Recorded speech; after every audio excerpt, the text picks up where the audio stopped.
Every time somebody testifies of something in this courtroom, the first thing out your mouth is she's a lie. Now, I'm starting to believe you the lie.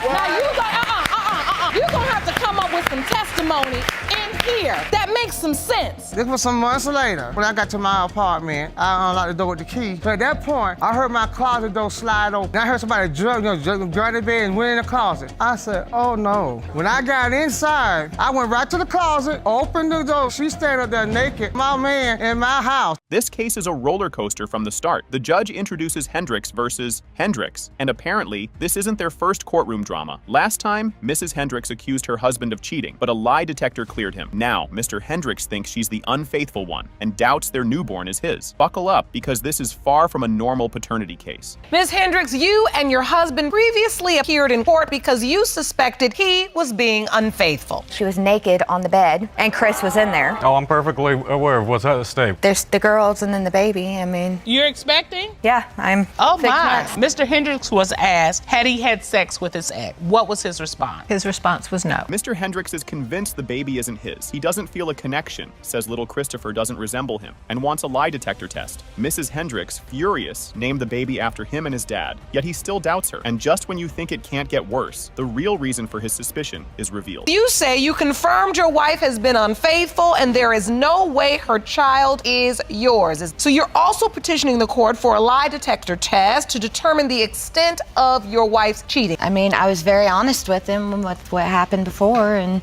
he has taken it to the extent of denying our son. Named him after him, circumcised him, did everything. Enter Facebook drama. Mrs. Hendricks found flirty messages from her husband's coworker, but instead of confronting him, she had her own revenge spree. Then life took a turn. She was diagnosed with cancer, which made everything emotional. Her response? Full YOLO mode, drinking, partying, and making questionable decisions. And this is just the beginning. Last September, his Facebook messages were coming to my phone, and it was one of his coworkers. She was saying very sexual things to him. About 10 days later, I had found out that I had endometrial cancer, and I had gotten real sick. Whenever I was diagnosed with all of that, I just got very upset. Things escalate. Mr. Hendricks accuses her of sneaky behavior, late nights, missing hours, and outright lying. A family member even calls her out, saying she admitted to cheating. Mrs. Hendricks denies everything except one drunk kiss. Just when it seems like the worst part, another twist drops. We had everybody over at our house drinking. We had started working out our issues. I came into the room. Ms. Hendricks and a family member. And a family member. Okay. I was like, so what is it that you're supposed to tell me? And she says nothing. And she looks at this family member, says, I put it on such and such's grave that nothing happened. And the family member looked at her and said, you're a bull-faced liar. You came to my house that very next night and said you did it. 4 months later, Mrs. Hendricks gets an unexpected pregnancy reveal. Mr. Hendricks immediately suspects something fishy. They had been struggling to conceive before, so he questions how she got pregnant so easily now. She credits weight loss, but he isn't convinced. His doubts are about to get even deeper. I found out I was pregnant 4 months later. We went through extensive fertility medicine to have our 4-year-old daughter. Tried for 5 years. Unprotected sex. So 4 years after we have our first daughter, she winds up pregnant. I don't find that fair whenever he's bringing up the treatments I went through, because I was 170 pounds more, and the doctor even told you if I'd lose weight, it'd be a lot easier for me to get pregnant. But you didn't for 4 years. Mr. Hendricks becomes a full-time detective. He insists the baby has no resemblance to him and even pays for a 4D ultrasound just to check. Mrs. Hendricks is exasperated, insisting the baby looks just like him. The judge watches, probably wondering why they're debating a fetus's face. Then, the case takes a medical turn. I even went to the extent we went and paid for a 4D ultrasound just to see if there were any kind of characteristics that looked like me. And he looks just like you. All I see is a blob. Even in a 4D. Well, you can see the nose and eyes, but it was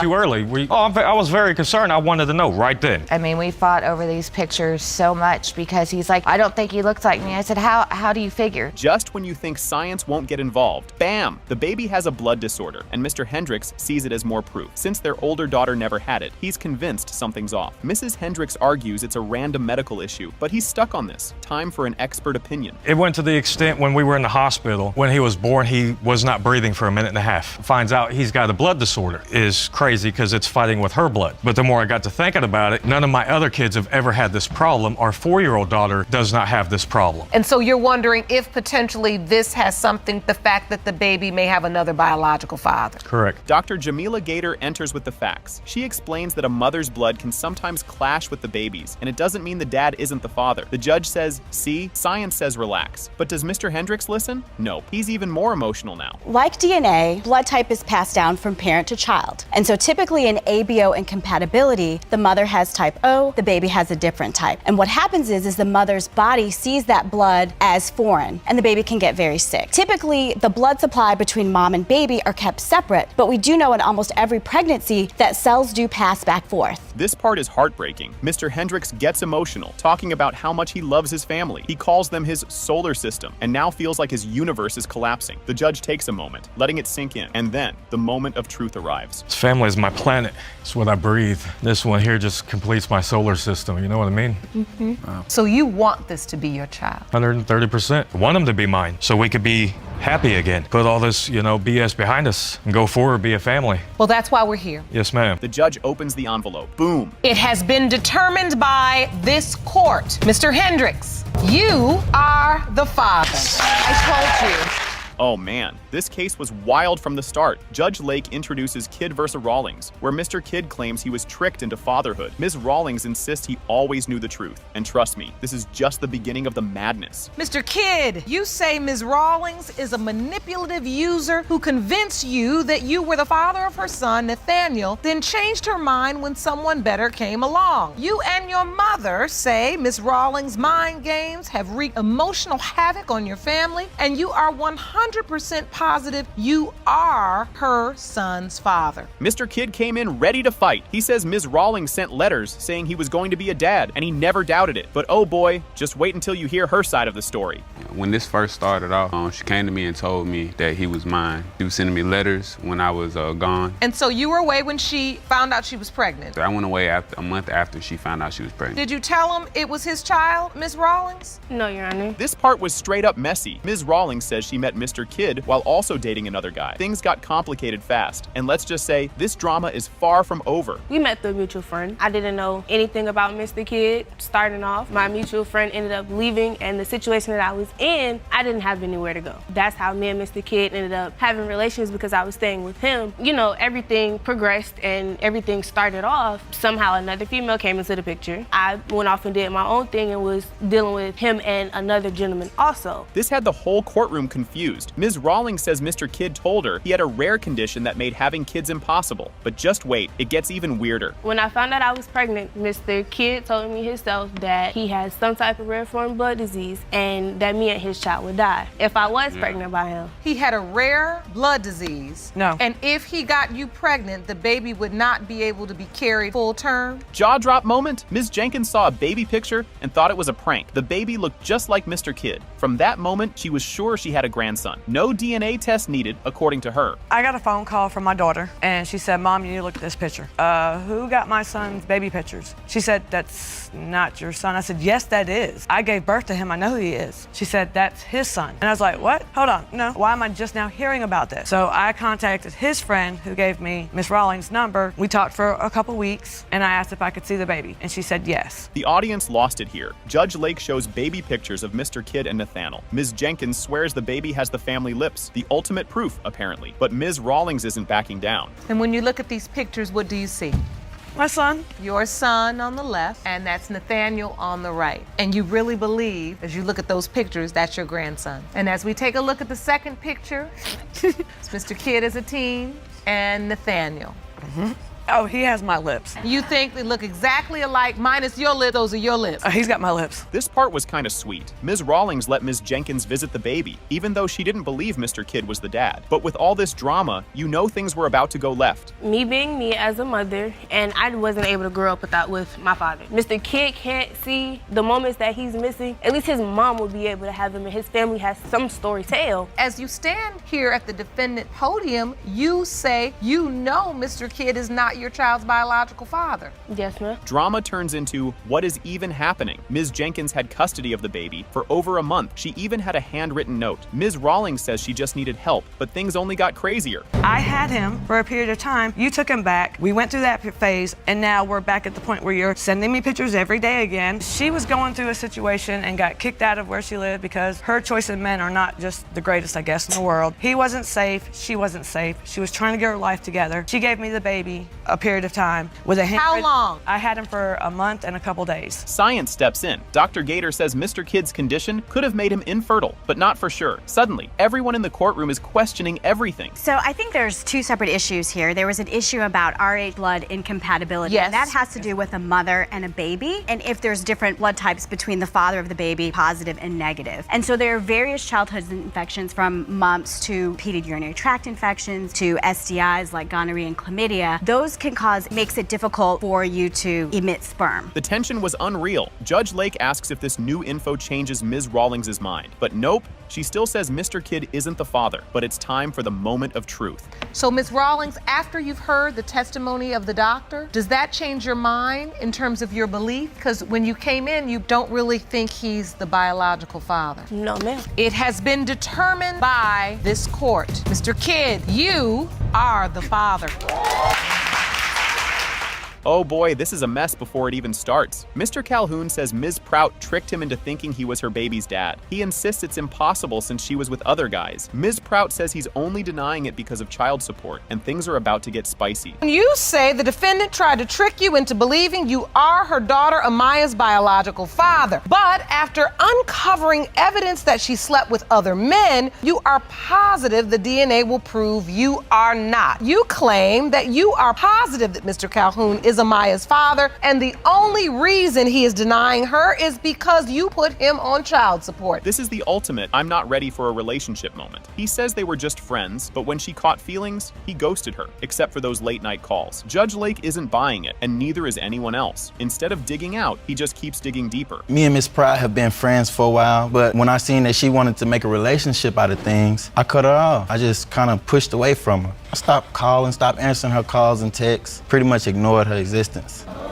Because she wanted to get serious. Because she wanted to get serious, yes, ma'am. Finding out you're pregnant is stressful, but this was pure chaos. Ms. Prout told Mr. Calhoun, and they both freaked out. He wanted a DNA test, but now he says he blocked her because she was crazy. Oh, so she was fine for the fun part, but now she's crazy? The math isn't mathing. Me and a family member of his, we went to the store. I bought a pregnancy test, went back to his house, took the test. It was positive. The lines were fainted. The next day, I told him and showed him the test, but we were both in disbelief. That's not true, Your Honor. That I was pregnant. He said he didn't believe me, but he wanted a DNA test. Somewhere in there, you believed that I was pregnant because you wanted a DNA test. Just when you think it can't get worse, Mr. Calhoun claims Ms. Prout took fertility meds to trap him. The audience nearly falls out of their seats as she loudly denies it. If looks could eliminate, we'd need an ambulance. And trust me, this isn't even his wildest claim. After I found out that she said she was pregnant, I blocked her on all social media and everything because I thought she was crazy. She called me and said that she had took fertility medicine to get pregnant by me, and she got exactly what she wanted out of me. That's a bunch of bull. Oh, did you say that, Ms. Prout? No, Your Honor, I did not believe I was pregnant. I went to about 4 or 5 different emergency rooms. Ms. Prout pulls out a whole calendar, marking the exact dates they hooked up twice. The dates line up, proving he's the dad, but Mr. Calhoun isn't convinced. He insists she was with other guys, and instead of solving anything, the calendar just makes it worse. The red indicates the date you were intimate with Mr. Calhoun twice. Unprotected. And the yellow indicates the window of conception. So as you can see, the day you said you had sex with Mr. Calhoun falls directly in the window of conception. Yes, Your Honor. And that's why you believe he is the father of your child. Yes, Your Honor. The audience gasps. Mr. Calhoun says she admitted being with another guy right before they hooked up. Ms. Prout smirks and says it was actually weeks before. Judge Lake is side-eyeing both of them, and things are about to get even more uncomfortable. You don't believe you were intimate on there's July no issue with the dates, but I'm saying I have reason to believe that she was intimate with other dudes besides me during those dates. Really? I have reason to believe that after a conversation that me and Miss Prout had on the phone, she told me she was having sex with a dude all the way up until the day of the July 24th. Oh!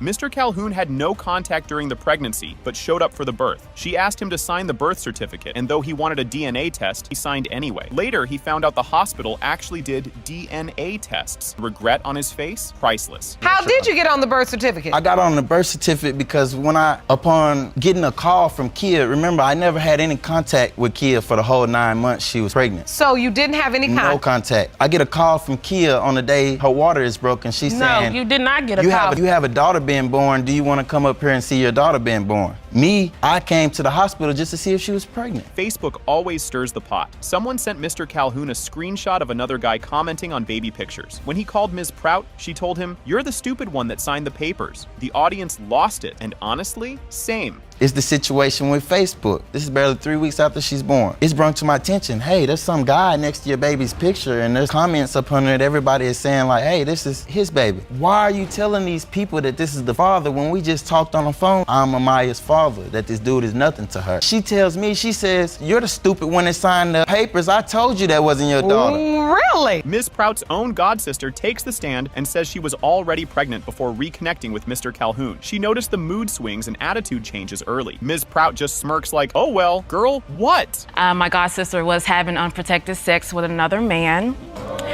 Also, before he came into the picture, my godsister was already pregnant because of her demeanor. So when he did come into the picture, they had unprotected sex, of course. A week later, she took a pregnancy test. That's not enough time to consider him a possibility.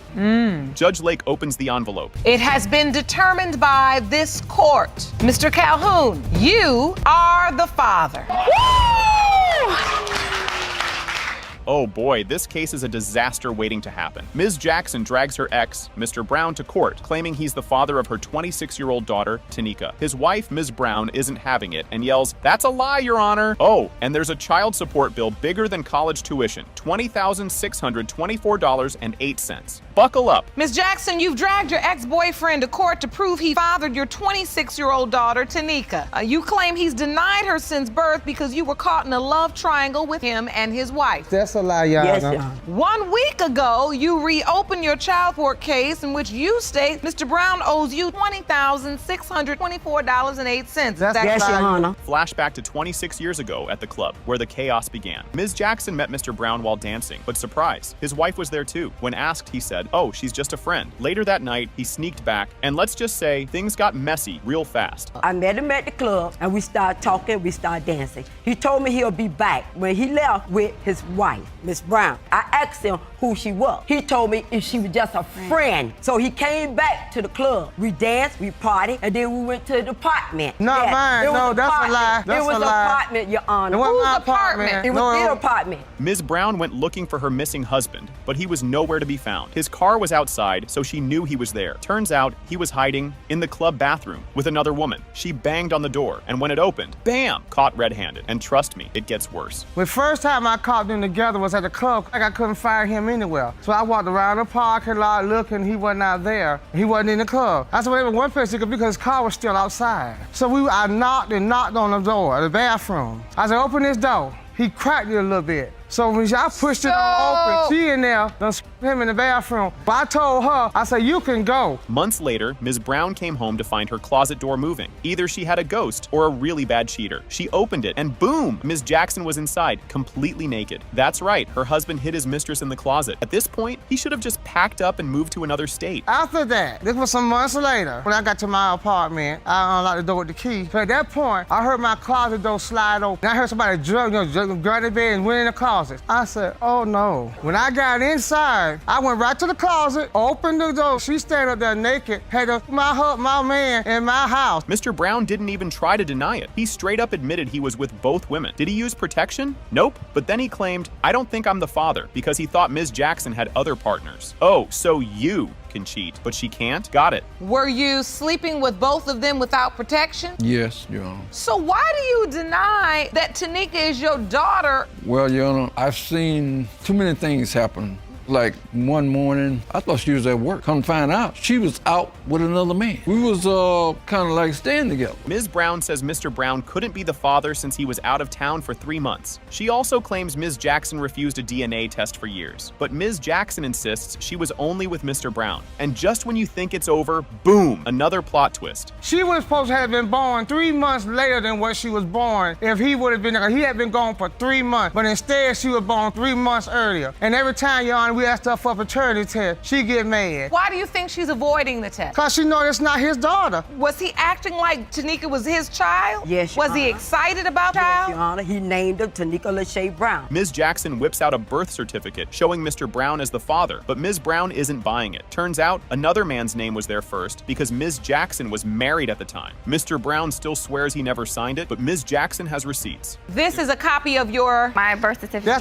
That's the birth certificate that's a fake, Your Honor. That is a fraud. Her mama been lying to her, and she's sitting here and believing her. So wait, on this birth He certificate, named- it does say Dwight Stanley Brown. He named didn't me sign and he that. spelled the name. He was with me during the time spelled that my birth name and certificate. named me. This Now, the I second do birth not certificate. see a signature on this birth Because he certificate, did not though. sign Because it. I ain't signed. Ms. Brown reveals they begged Ms. Jackson for a DNA test from 1990 to 2002, but she avoided it every time. The judge asks why, and Ms. Jackson pulls out a signed paternity document from 1990. Cue the gasps. Okay, the first time, it was 1990. I paid money to have a test done for her. She didn't show up. Again, the summer of 90. She said, "Don't keep calling me. That's an insult about DNA testing." Okay, then we went to Ms. Jackson again. Went up to the lab again to get a DNA testing. I paid my money. My husband didn't pay child support. I did. I took care of her. That's true. Ms. Jackson hands over proof that Mr. Brown admitted paternity years ago. Ms. Brown instantly calls it fake. The judge compares signatures, and things look suspicious. Mr. Brown denies signing it, but at this point, no one knows what's real. This is a document signed by Dwight Stanley Brown. Not my husband's signature. Signed the 24th day of September, 1990. That is not my husband's signature there. Ron, There go right there, Dwight, on hand screen. this to Mr. and Ms. Brown and let them I look can at see that that from signature. here. Is that your signature, sir? No, Your Honor. It's Yes, not. Your Honor. After 26 years of drama, the results are in. The judge opens the envelope, boom. It has been determined by this court. Mr. Brown, you are her father. Buckle up. This is wilder than a soap opera. Mr. Patterson storms into court, ready to prove he's DeMarcus Jr.'s dad. But Ms. Knight says, hold up, there's another guy. The courtroom is buzzing, and this mess is just getting started. Mr. Patterson, you opened your case today to prove that you are 4-year-old DeMarcus Patterson Jr.'s biological father. You named him and have cared for your junior since birth and are furious the defendant now claims another man is his father. Cue dramatic music. Patterson remembers baby DeMarcus Jr. looking at him and just knowing. He was so sure he was the dad. He tossed doubts out like trash. Little did he know, a storm was coming. I've been there since birth, since he came out the womb, since he entered this world. When the doctor first held him up and finally gave him to him, I witnessed him just completely quit crying and looked me dead in my eyes. And at that moment, I knew I became someone's father. So at that moment, like all the doubts that we had before, I just knew like they were just out the window and just, it was gonna leave us a happy family, but But it didn't happen that way. Not exactly. Plot twist. Ms. Knight admits she always told Patterson he might not be the dad. She had also been with Ladarius Sigler. Patterson kinda remembers, but he chose love over logic. Spoiler, this gets even wilder. I let DeMarcus know when I got pregnant that there was a possibility that I could be pregnant by someone else. So you were honest from the start? From the beginning. When she first told me she was pregnant, that's when we was like the house hopping thing, because when she moved out of her parents' house, she ain't had nowhere to go, so let her live there too. I mean, that's how we started our relationship. We were together every day since then. Awkward alert. Ms. Knight confesses she and Sigler ran out of protection, but went for it anyway. When she got pregnant, she told Patterson he might not be the dad, but Patterson, in full love mode, stuck around. Bad idea? Just wait. We ended up having protected sex that night, and then we ran out of condoms, and while we were doing it, I told him to go ahead and get me pregnant. That's what I told him. And as soon as I found out I was pregnant, I called DeMarcus and let DeMarcus know, I'm pregnant right now, and it's a possibility that it's Ladarius' baby or your baby. DeMarcus told me to come home. So you I got back together with Mr. Patterson. Because I love me and Ladarius. The Lion King. Patterson was ready to hold up baby DeMarcus Jr. like Simba. He rushed Ms. Knight to the hospital. Full dad mode activated. Even after the doctor stole his big moment, he gave the baby his name. But doubts were lurking. DeMarcus was there. He was there when my water broke. We woke him up, said, baby, my water broke. Time to go to the hospital. He hopped, all right, let's do this. So we was in the hospital that whole day, had the baby. He didn't get to cut the umbilical cord because the doctor took it upon himself to cut it. When he had the baby, DeMarcus looked over, said, that's my baby. We ain't naming him no Christian. We naming him DeMarcus Pat. 3 months in, Ms. Knight squinted at the baby.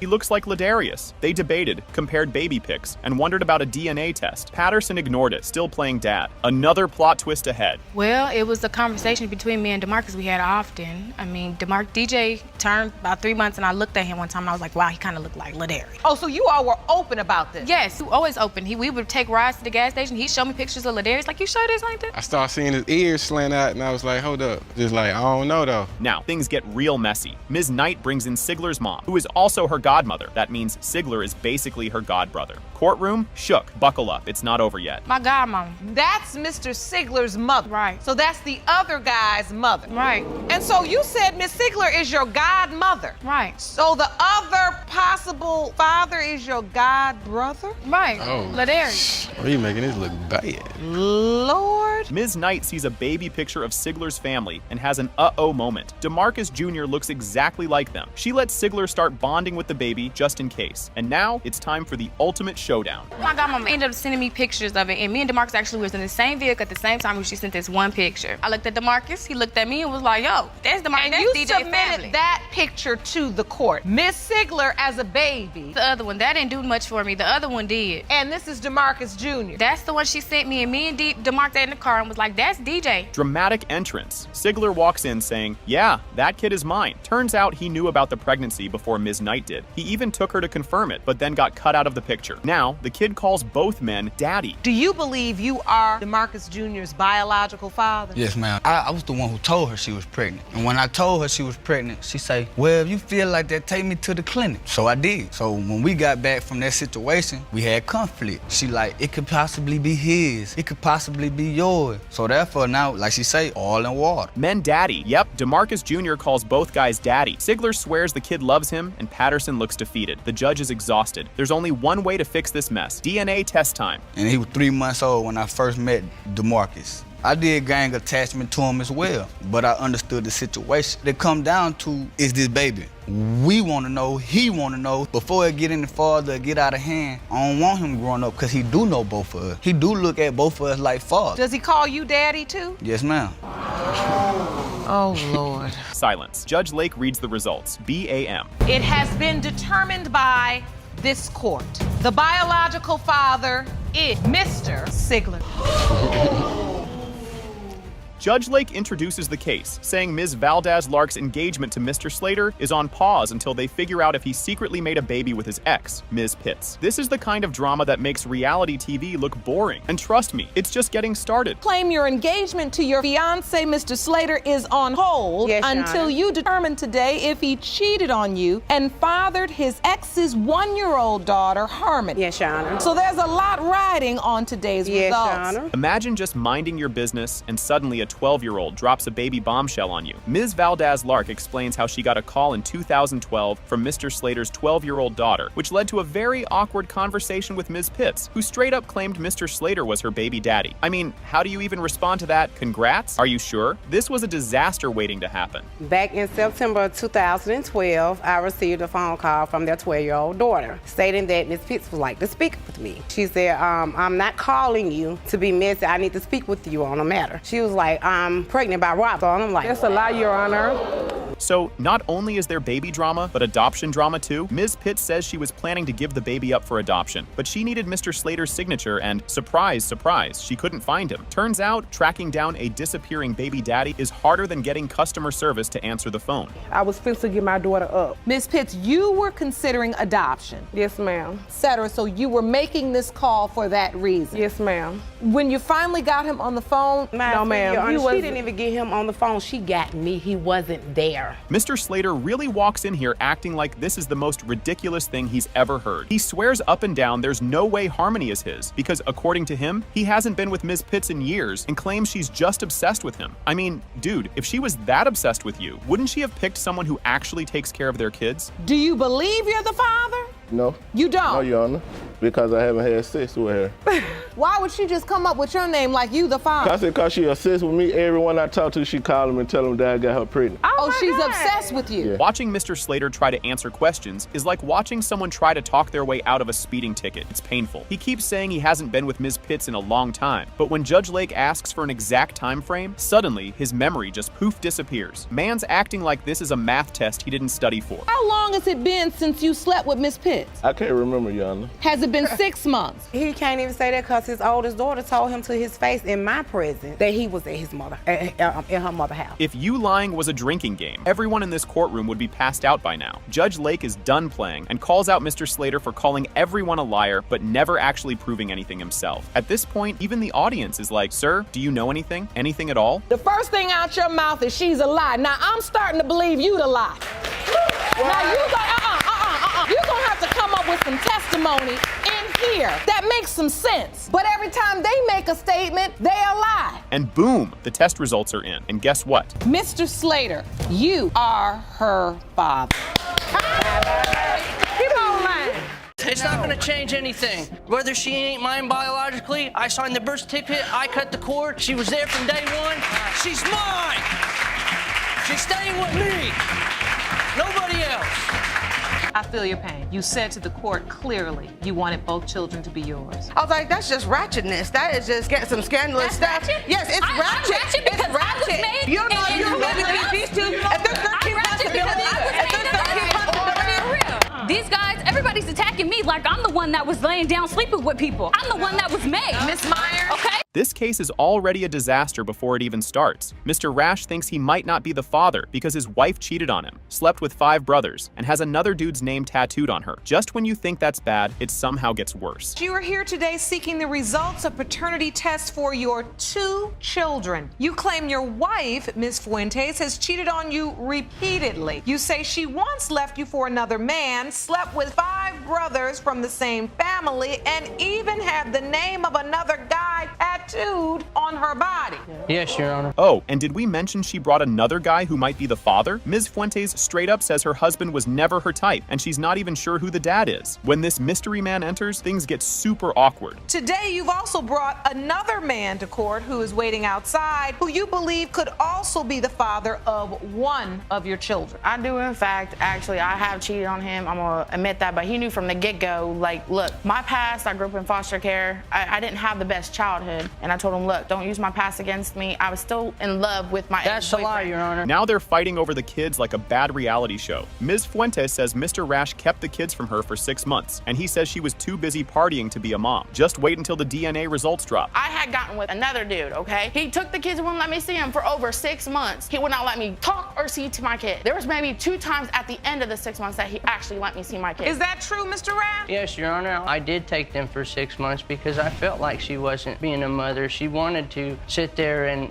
go out and have sex and drink. That's what he wanted to and think. go have fun. At least someone here is acting like an adult. Mr. Rash has raised these kids, worked hard, and even tattooed their names on his arms. Too bad the truth is about to hit like a brick. I was there from day one. They're tattooed to my arms, you know. Were you working throughout the pregnancy? Yes, ma'am. I'm an auto mechanic. On and off, he always got fired. He was getting beat up by his bosses because he's... So you say you held a job? Yes, ma'am. And you contribute to the household and support your children? Ma'am. You have the children? Yes, ma'am. You're raising them as your own? Yes. Mr. Judd, the maybe dad, doesn't seem too worried. He admits he slept with Ms. Fuentes, but says the kid doesn't look like him, so it's probably not his. That logic is about to get tested real quick. Did you have sex with Ms. Fuentes? Yes, Your Honor. What was the nature of your relationship? Pretty much just family friend. And so just a family friend? Right. Do you believe you're her child's father? Don't look like me at all. Looks don't matter. She could take after my family. She But looks the like time of conception matches. You understand that, right? That at the time the child was conceived, you were sleeping with her. Correct. Now, the mom of several men Ms. Fuentes has been with steps in. She says her sons are just as responsible, but she still considers Ms. Fuentes family. Things are about to explode with the DNA results. Ms. Fuentes had sex with pretty much all your sons. Not all of them. Not all of them. Oh, how many you got? I got 10. Ooh, all boys?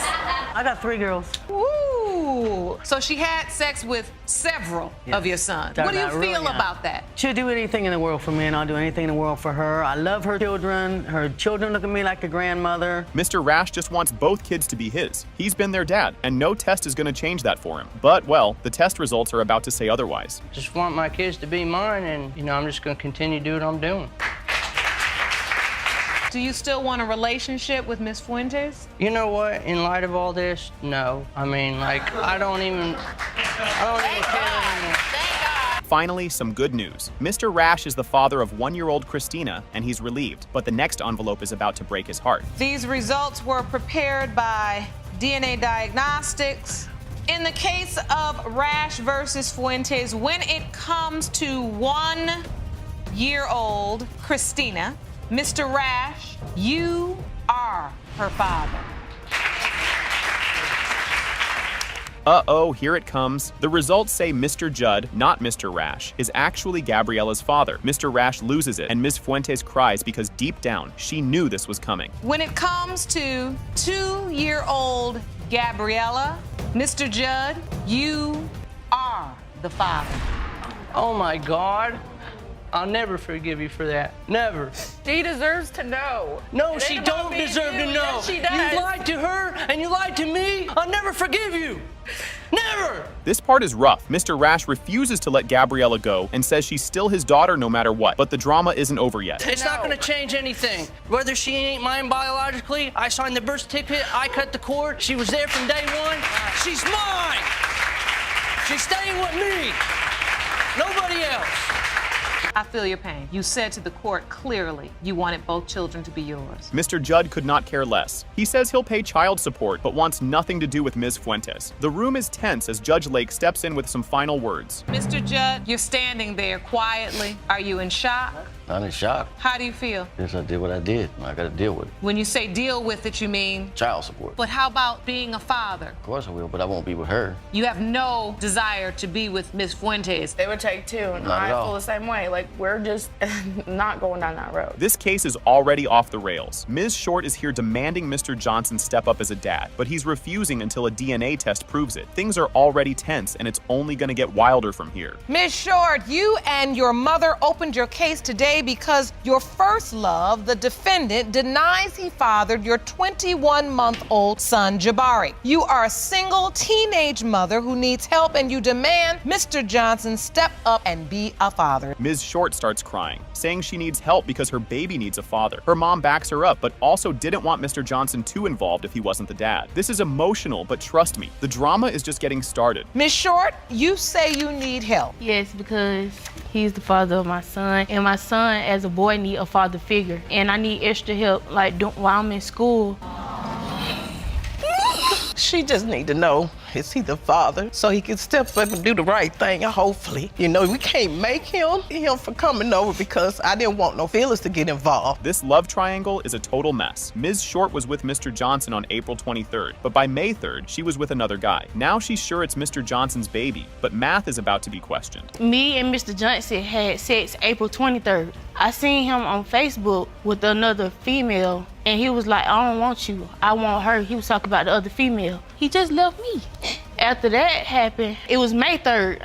I went out to eat with some friends. At night, I had met the other boy, and this is not my first time meeting him, but this is the first time we ever had sex. Mr. Johnson didn't even know she was pregnant for 6 months. He thought the baby was his until his friends spilled tea about another guy. Now he's got serious doubts, and this case is getting way messier. I found out she was pregnant 6 months into her pregnancy. And were you informed that you were the biological father? Yes, ma'am. She told my mom that she was pregnant and I could be the father. So at the time, I'm thinking that the baby's mine. I got her friends coming to me, talking to me about the other dude. I was the one that had the baby. I was there. When she called me and asked me for stuff, I was there to help her. Ms. Short's mom is mad, saying Mr. Johnson hasn't done anything for Jabari. His mom claps back, saying they tried to be involved but were pushed away. The family drama just keeps heating up. She didn't come to the baby shower, bought the baby 1 box of Pampers. He bought the baby a small pack of Pampers. It been a struggle. I've been raising him. I guess he have babies for trophies. He don't pay child support for none of his kids. And I didn't go. To have to raise the child without any financial support from a father. She says her due date proves Mr. Johnson is the dad, but Judge Lake is like, girl, you were with someone 10 days later. Let's not forget that. If you thought this was simple, think again.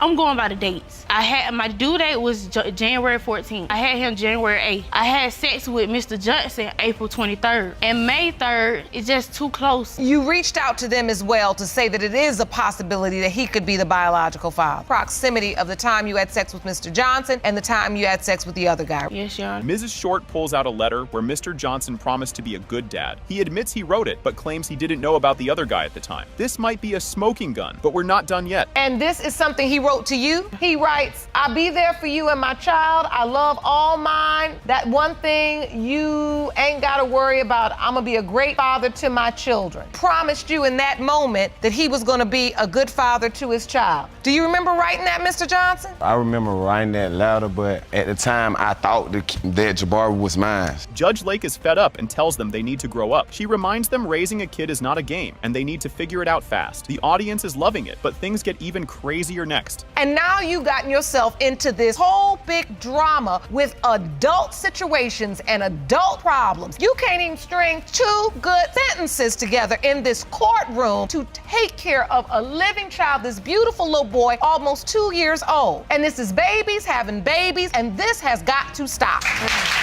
Then, bam! Mr. Johnson casually drops that he has 4 other kids. Even his own mom doubts some of them are his, and Judge Lake is not impressed. How many children do you have? I have, with Jabari, I have 5 in all. So you got 4 other children. Yes, ma'am. And Jabari would make 5? Can I say And you're something? 20 years old? These are not his kids, you want. They're not his. I wish they can do blood tests too, but they don't want to. But the fact that he is in the running for the position as father, and I don't mean it's not a joke, I mean it. Judge Lake gives him a history lesson, telling him he's not just here to make babies. He sits there like, dang, okay, but now it's time for the moment we've all been waiting for. But when you don't have purpose in your life, and when you don't understand that there is more to do in this life than lay down with boys and make babies, that you can go to college and you can make something of yourself and you can be the president of the United States, then you don't sit around and not even sit around, lay around with young men who are busy with multiple women, because you're better than that. The room is silent as the results are read. It has been determined by this court. Mr. Johnson, you are the father. This case is already a mess before it even starts. Ms. Brewington says Mr. Lee is Giovanni's dad, but he swears he isn't and just wants to avoid child support. Judge Lake knows she's about to deal with pure chaos. Ms. Brewington, you are here to prove your 3-year-old son Giovanni is Mr. Lee's biological child, and you claim Mr. Lee has been a father to your son since the day he was born and is denying paternity because he wants to avoid paying child support. Ms. Brewington says they were working on things and definitely together when Giovanni was conceived. Mr. Lee says, nope, even though they lived together and shared a bed. Somehow he thinks they pulled off a no-touching arrangement. At the time that Gio was conceived, we were not having no type of intercourse. We were not cool at the moment. You don't believe you were working on the relationship at the time Giovanni was conceived? No, not at all. Your Honor, I was living with him. We were living in the same household, in the same bed. Were you living in the same house? Around the time, yes. So were you sharing a bed? Yes, ma'am. And fluid. No.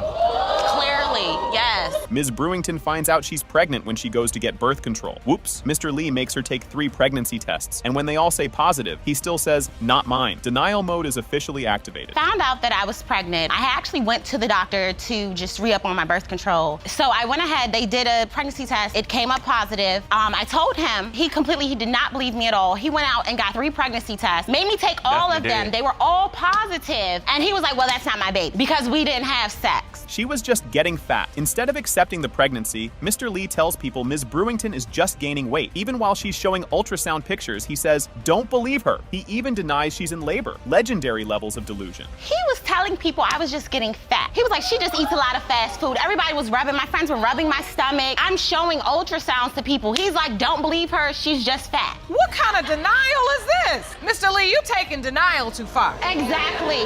This is what it was. She was trying to get back with me, but I wasn't, so she felt like if we have a child, we might work out. Somehow, Mr. Lee goes from not my kid to signing the birth certificate and naming the baby. Later, he claims he didn't know he couldn't just erase his name. This man has zero understanding of how birth certificates work. He came after I had given birth because he had work, but he showed right up. He actually didn't even, they asked about the birth certificate and everything. He signed the birth certificate. He named my son. He wouldn't even, he was like, no, I'm not letting you give my son no dumb name. So we do a DNA test. I offered the DNA test in the hospital. She did not say that. But you signed the birth certificate, right? Yes, I did. If you had all this denial. Mr. Lee says Ms. Brewington's friend told him another guy is the real dad. Ms. Brewington claps back saying that friend was actually sleeping with Mr. Lee. This is now a full-on soap opera. And another reason I did not think that it was mine is one of her friends, a good friend of her, actually told me that I wasn't the father. Told me that she knows who's the father. My friend told him that she wanted to sleep with him. I'm still talking. I actually caught them sleeping together. What? Ms. Brewington brings out childhood photos, claiming Giovanni looks just like Mr. Lee. Judge Lake reminds her that looking alike isn't DNA proof. Mr. Lee looks at the picture like he's never seen that child before. This is a picture of Giovanni on the left. And that's Jay. And this Jarrell. is Mr. Lee as a child on the right. Yeah. And you say you see a definite resemblance between them two, yeah. They're light skinned. You really don't believe he's yours now that he's here in the world? No, I don't really see too much of me. Maybe, yeah, like I said, we light skinned, we got curls, but other than that, it could be anybody. They got the same hairline, nose. Judge Lake tells them to stop the nonsense because Giovanni calls Mr. Lee daddy. Ms. Brewington starts tearing up as reality sets in. Mr. Lee is just waiting for his I told you so moment. And consistently have the man you believe to be his father deny him, have to deal with all of this drama. It's not on. I really do Look, care about if you don't want that, you should keep your legs low. That's all it is.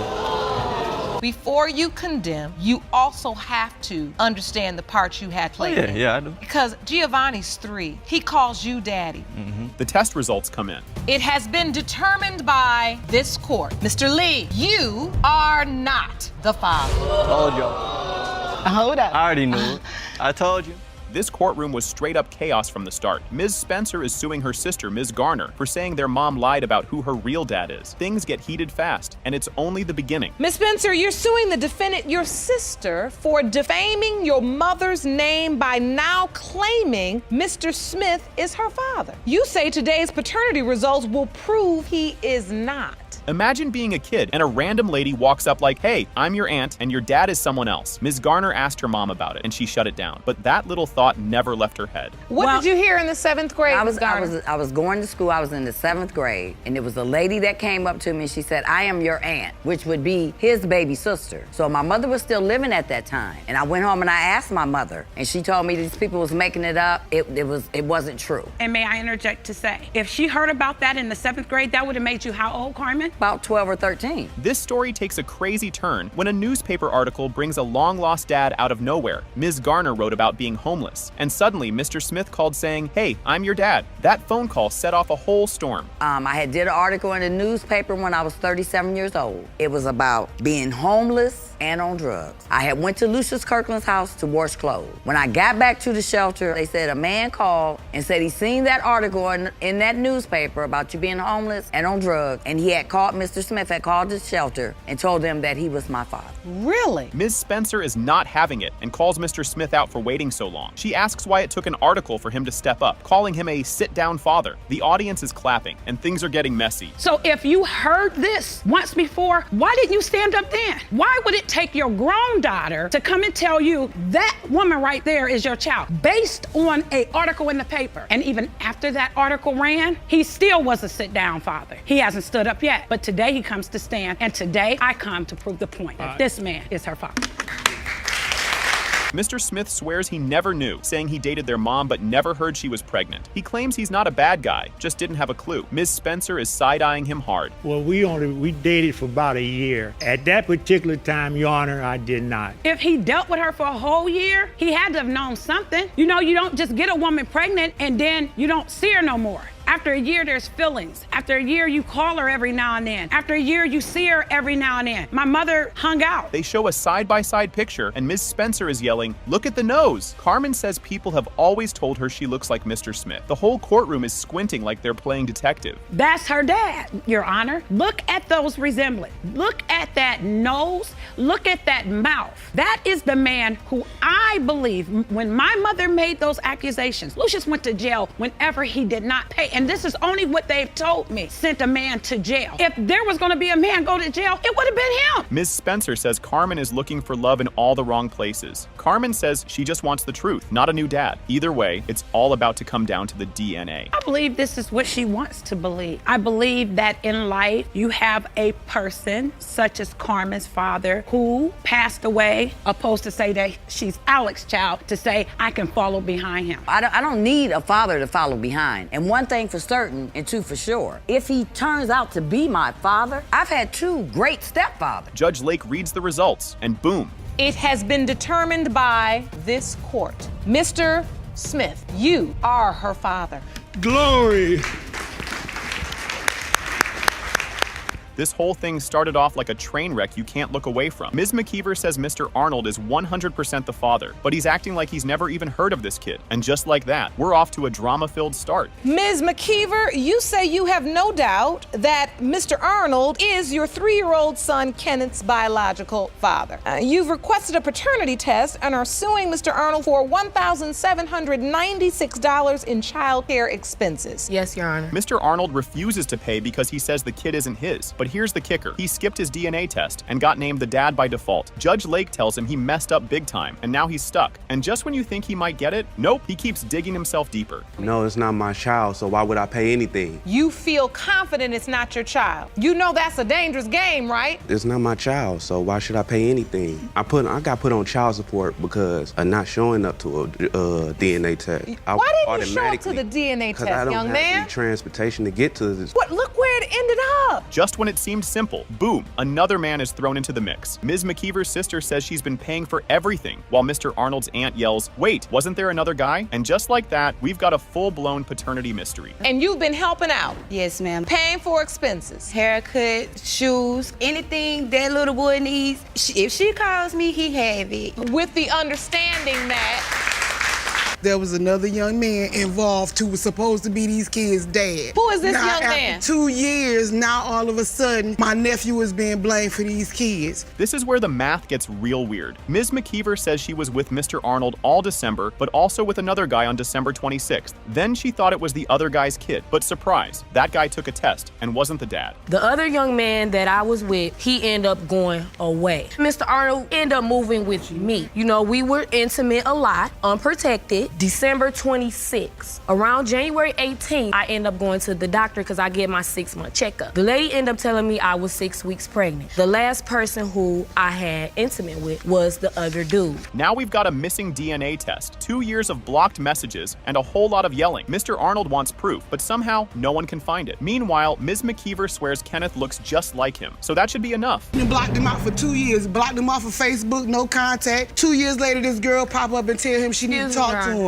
She telling him that she did the DNA for the other guy, and he not the daddy. Christopher wanted a So as my son got older into 2, his features start to come. The other guy that I was intimate with, he decided to get the DNA test. At this point, it's less a court case and more a family reunion gone wrong. Ms. McKeever breaks down, saying she just wants her son to have a dad, while the family keeps screaming over each other. Judge Lake finally shuts it down and gives everyone a reality check. Me and you are going to be taking care of those kids, not your family, not nobody else. That's how I look at it. You don't know. So therefore, I'm not just bringing him to try to plant a baby on him because, like I said, I want him to be my baby daddy. No, that ain't me. I'm not about to do that. So for them to sit here and try to say, oh, she trying to make him take care of her kids, or she trying to blame him. Mr. Arnold realizes he could actually go to jail for not paying child support. Judge Lake tells him he needs to start taking things seriously because ignoring it won't make it go away. But forget all that, because now it's time for the results. I can go to jail for a child that ain't even mine. I don't even know possibly I'm the father. Now, if you go to jail for failure to pay support, which is a possibility, all because a bus ride with somebody you slept with for the whole month of December,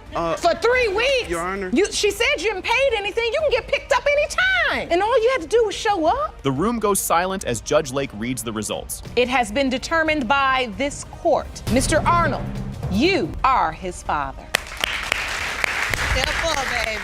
This whole situation is wild from the start. Ms. Myers is in court because her mom, Ms. Madrigal, gave her a list of 13 possible dads. The court found and tested 2 of them, and now we're here for answers. You have brought your mother to court today because you claim she has no idea who your biological father is. You say your mother gave you a list of 13 possible men, and you are hoping to determine who your father is today. The court has located 2 of the 13 men and has already ordered paternity tests to be administered. About the 13 men, imagine being 13 and randomly learning you might have 13 dads. Ms. Myers' mom casually dropped names like she was giving out raffle tickets. Now everyone's here to figure out who the real dad is. When I was 13 years old, I had a father figure in my life. He died that age. And, you know, when he died, I needed closure. I needed somebody to be there. The list came from my mom telling me over approximately a year, maybe a little longer, she would always just say, you know, here's a name. Ms. Myers says she feels lost not knowing who her dad is. Her mom basically says, I'm all you need, but Myers isn't buying it. Things are already heated, and it's about to get worse. That your life without a father. I feel lost. You know, I feel confused. I don't know who I am. I don't know my heritage. I don't know nothing. You came for me. Yeah, I Doesn't knew matter. you're half of the Doesn't family, matter. but that's only half Nobody the story. else matters. And no man raised me better than you can't, though. It doesn't even matter. You so raised me? save it. Oh, I raised you. No, you didn't. I raised You weren't Monica, even there. stop So it. anyway. Ms. Myers brings out a diary where she wrote down possible dads, but pages are missing. She thinks her mom ripped them out, and her mom laughs it off. This is turning into a full-blown detective case. That's my diary that I've had since I was 13 years old. That's where I started my list, is in that. And all of a sudden my pages are missing. She had to bring it out here. Okay, your statement to the court says that you've met the 2 out of the 13 that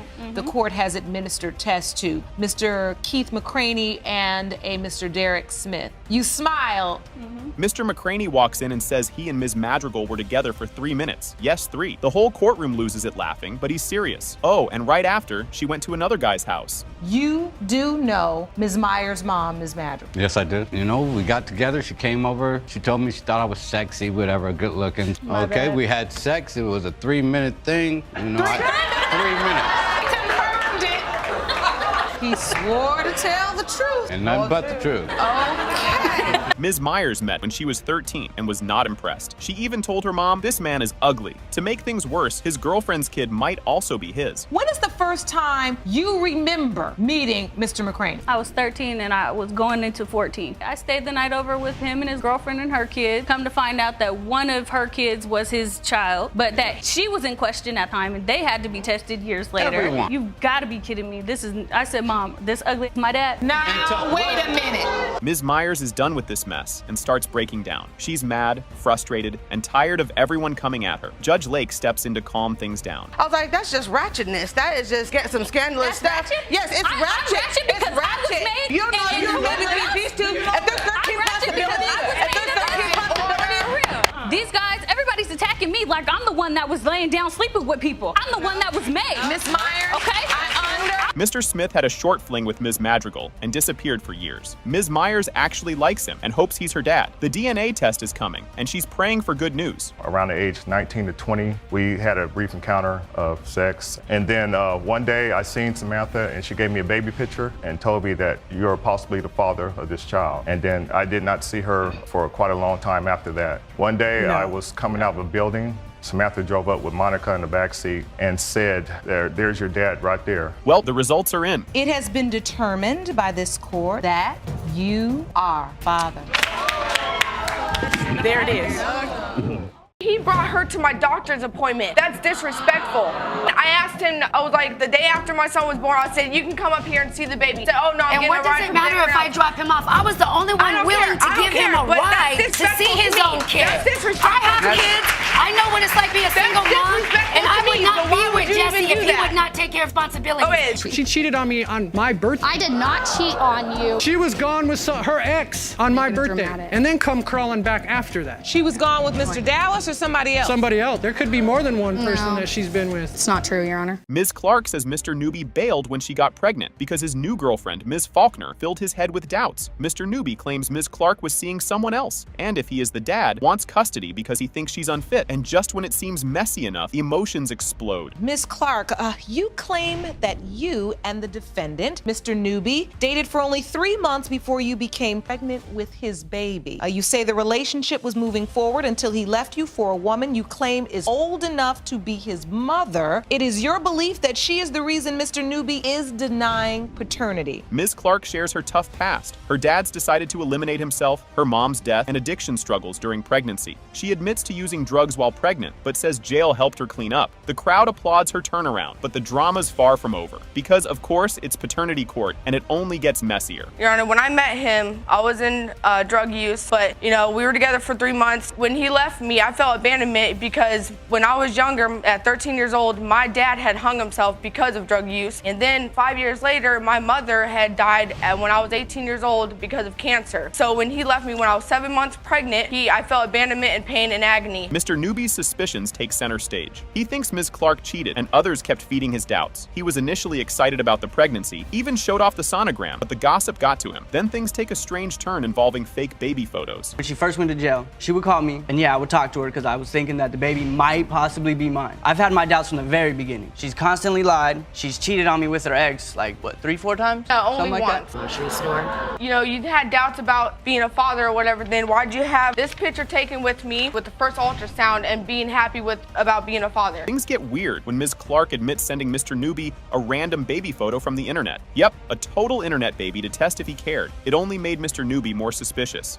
And that's not the end. Next up, it's all about hospital visits and boundary disputes. Well, it was a picture of the internet. It sent him the picture, but I was just upset she because questions why he he had left questioned me you. to see if he would like show any interest of seeing his son because he wasn't You doing showed that. him a picture of a fake baby as if the baby had born. Yeah, Yes. a newborn baby. I got a picture on my cell phone. While I was at work, I showed my manager and ran home. Hospital drama kicks off as Ms. Clark accuses Mr. Newby of showing up to appointments with Ms. Faulkner. She calls it disrespectful, while Ms. Faulkner claims she was just giving a ride. Clearly, no one's on the same page, and now they're arguing about who pays for what. He brought her to my doctor's appointment. That's disrespectful.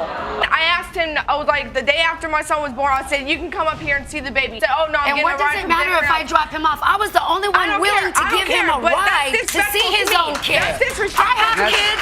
I know what it's like being a single mom, and I would not be with Jesse if he would not take care of responsibility. Ms. Clark accuses Mr. Newby of barely helping with the baby. He says he tried, but Ms. Clark always refused anything from Ms. Faulkner. Judge Lake jumps in, urging Mr. Newby to take more responsibility. But you can tell this fight is far from over, especially as the fitness to raise the child gets questioned. I would call him and ask him if he can watch him or whatever, if he wants to see him. He said, I can't right now. That is I not want true. to take care of the baby. I tried taking care of the baby. You would not. And when we bought stuff for the baby, she refused. She said, because Joanne got it, I don't want it. Because I bought it. She did not want to receive the gifts, and she did not want to But it's not your responsibility. It's his. Our money is combined. Yeah, the money. I don't care. Mr. Newby claims Ms. Clark is unfit because she used drugs while pregnant. Judge Lake points out Ms. Clark's efforts to get clean, and even Mr. Newby admits she's improved. It's all leading up to the big moment. The DNA results are about to be revealed. How are you gonna be 7 months pregnant and then stick a needle into both of your guys' bodies? But I like went that to baby jail had and to I'm go clean through that now, for no so- reason. She didn't even give him a chance. Ms. Clark admitted that was an absolute irresponsible action, which was inexcusable. I heard her say that. Mr. Newby,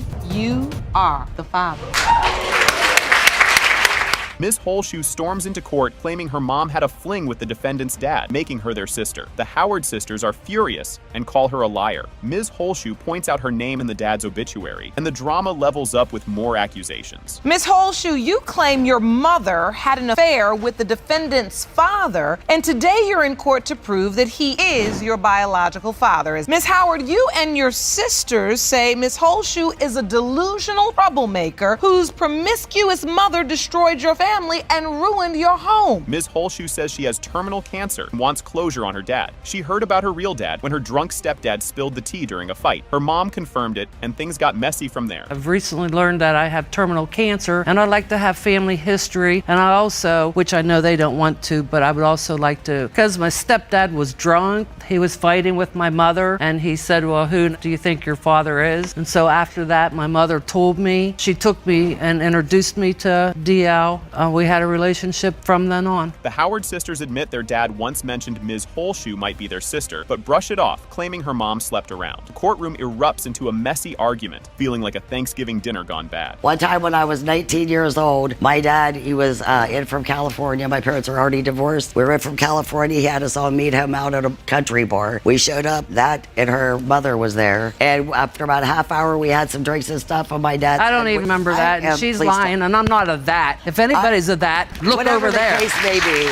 The sisters talk about their dads cheating, but refuse to believe Ms. Holshoe. They share details from their lives, like detectives solving a case they want to ignore, throwing in some mean comments about her mom. I was in California living with my father. We had packed up our things and moved out because my father had gone to at the bar where her mother was working and caught her cheating on him. Probably has no idea who any of her children belong to. It's not my fault you guys don't want to know me. It's not my fault that your dad had sex with my mother, and I'm a product of that. Ms. Holshoe says she was invited to a Howard family reunion by Mr. Howard, but the sisters lose it, calling her a liar. She claims they chased her out, which the sisters deny. It's turning into a real soap opera. Your Honor, Mr. Howard invited me to a Howard family reunion. Lies.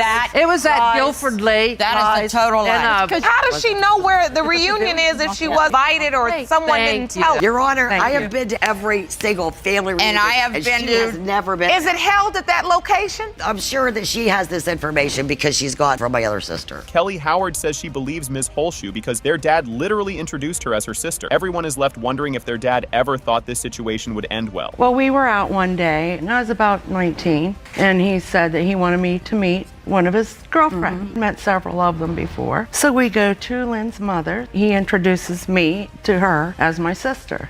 We just went about our way after that, and I just took it as for what it was and just... You never questioned it? No. Our dad never lied to us. Judge Lake reveals the DNA results. That the probability of half-siblingship between Diana Howard and Misty Lynn Holshoe is 98.1%.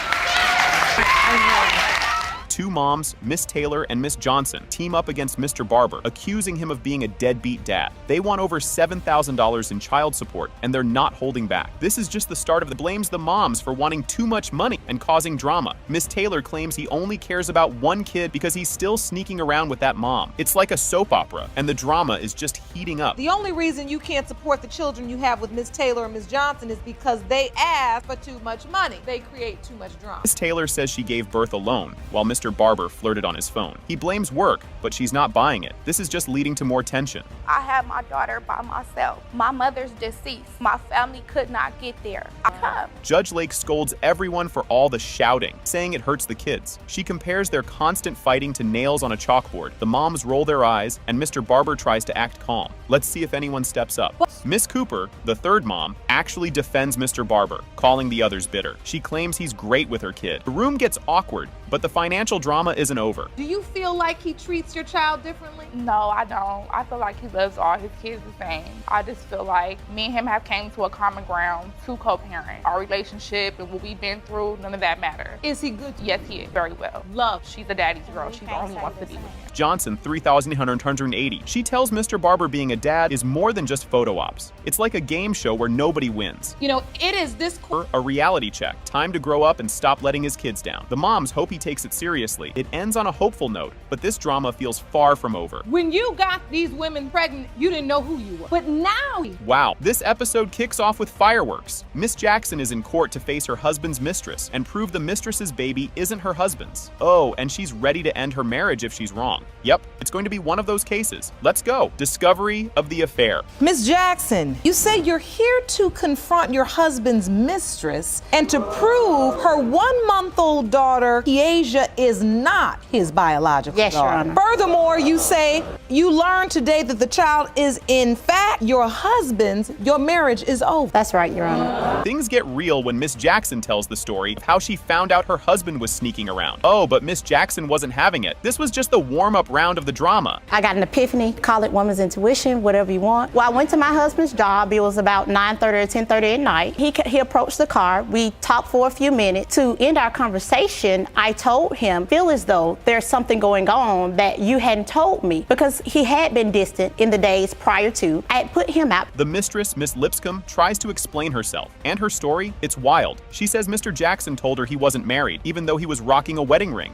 But instead of smelling the lies, she bought his excuse. It's about to get even messier, so stick around. When she came to their job, why did she come up there or why didn't she come up there? I've never seen her a day in my life. I knew her voice. I was sitting up, Mr. Jackson, and she calls and the kids calls. That's how I know her voice so high pitched. You can hear her through the phone. My BM, which is my baby mother. BM does not spell wife. Wife is spelled W-I-F. Oh, she not can spell, BM. Your Honor. Wow. Imagine catching your husband's mistress chilling in a hotel room you're paying for. Yeah, that happened. Miss Jackson recalls finding Miss Lipscomb at the hotel and letting her know exactly who the boss is. Spoiler alert, this showdown gets even crazier when Mr. Jackson shows up later. Maybe a week after that, I was talking to, because my husband went to jail that night, Your Honor. You sent them to jail I was over angry bogus enough. It was an room. impulsive decision, and I understand it was not the right decision, Your Honor, because I knew that he had some legal issues going on in another state. The next morning, I go to the room, find Miss Lipscomb laying in the bed crying. I like she told just you I lost was her going back puppy. to the room, But Carl died. talking to me. Oh, here comes Mr. Jackson, looking like he just walked into a tornado. He admits he never told Miss Lipscomb he was married, saying, "She didn't ask." Really? That's the excuse? The judge isn't buying it, and honestly, neither are we. What happens next is gold. Miss Jackson's generosity. Miss Lipscomb says she had no idea you had a wife. No, she didn't, because I never mentioned it to her, Your Honor. So that part of her statement is true. You never told her you were married. No, Your Honor. When Miss Lipscomb first started talking, I didn't believe for 1 minute that she didn't really know you were married, and confirmed the lie.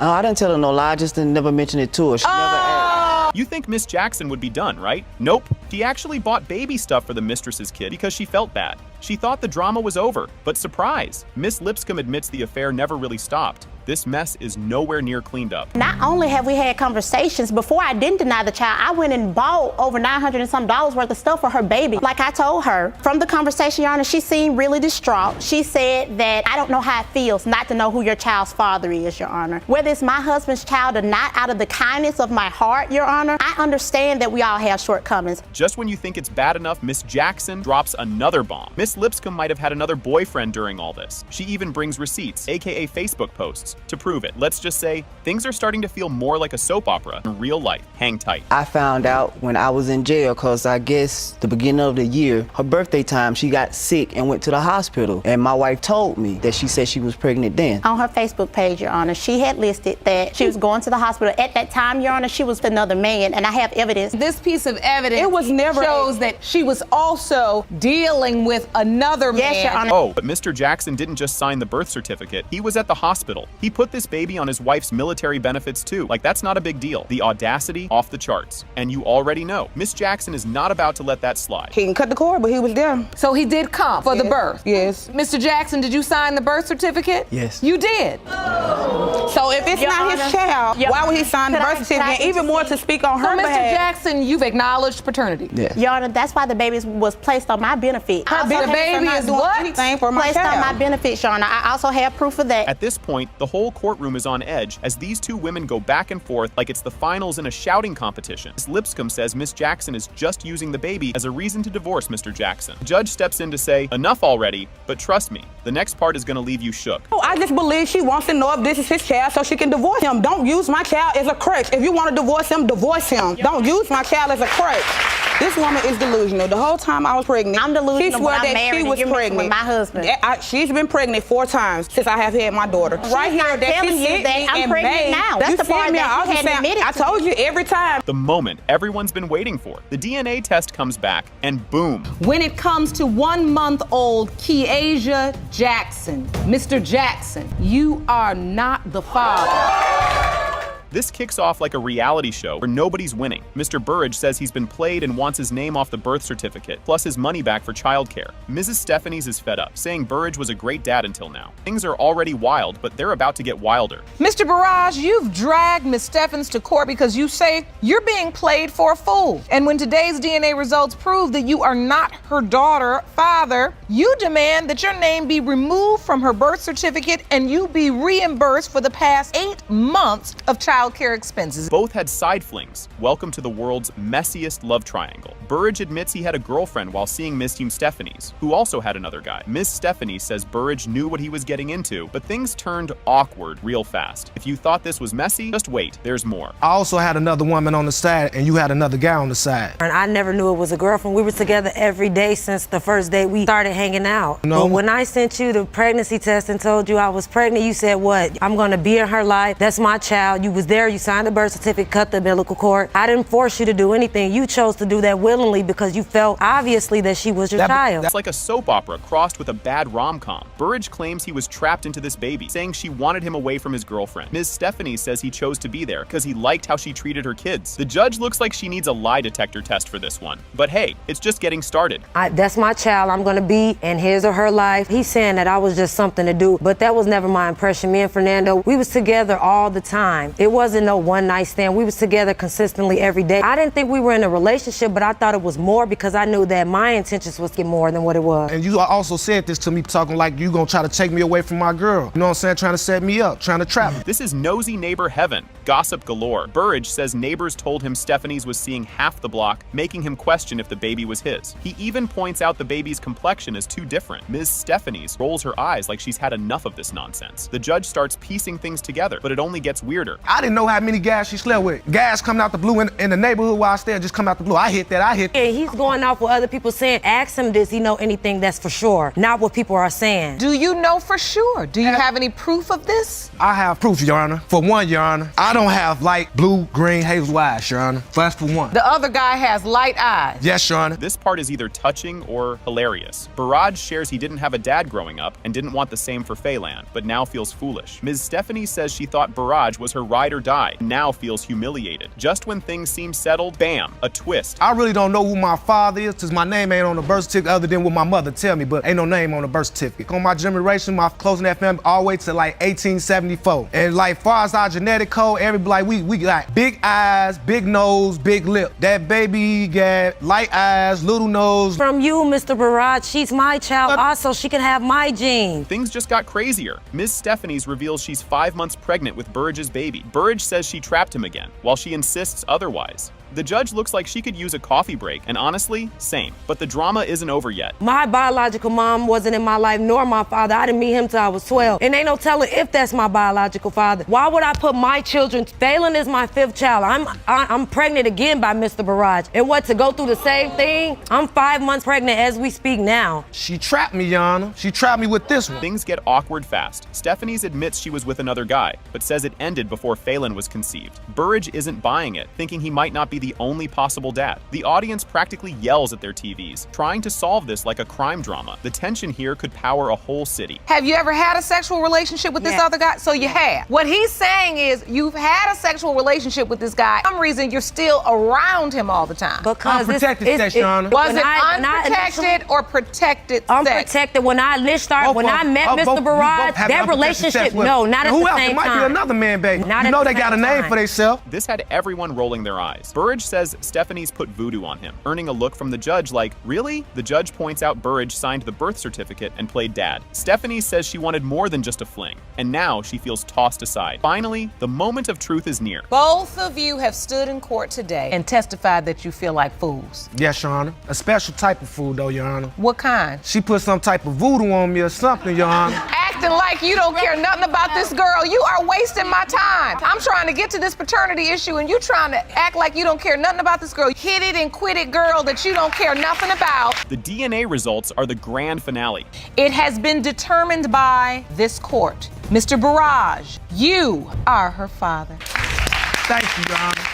Judge Lake kicks off Butterfield versus Bracknell Dallas, a messy paternity case about baby Kara. Butterfield claims he's the father, while Bracknell insists it's her fiancé Dallas. You can already feel the chaos brewing. Mr. Butterfield, you've summoned your ex-girlfriend, Ms. Bracknell, to paternity court to prove that you are the father of her 2-month-old daughter, Kara. You say she's denying you are Kara's dad because she's worried her family will be torn apart when the results prove you are the father. Yes, Your Honor. Butterfield says he and Bracknell planned for a baby, and during their breakup, she mentioned a gift. He wonders if that meant Kara feeling left out of her birth. The drama's just getting started. Me and Mrs. Bracknell had a residence together for almost a year. We did try to have a baby together before. She had told me when we were breaking up, she said, "Thank you for the gift." And I said, "What gift was that?" And then when you found that out, you thought to yourself, was that the gift? The baby? Yeah, you thought My daughter, yes. Bracknell says she found out about the pregnancy months after leaving Butterfield. She thinks the baby looks like her other kids with Dallas, but Dallas is ready to present some evidence next. When did you find out you were pregnant? Honestly, I didn't find out until I'd say 3 months after I did move out of his house. I was having irregular periods, so I just let it go for a minute. I'm not really a doctor person. So what you're saying is when this relationship ended, you didn't know you were pregnant? No. But once you found out you were pregnant, How could you not? You're not having periods.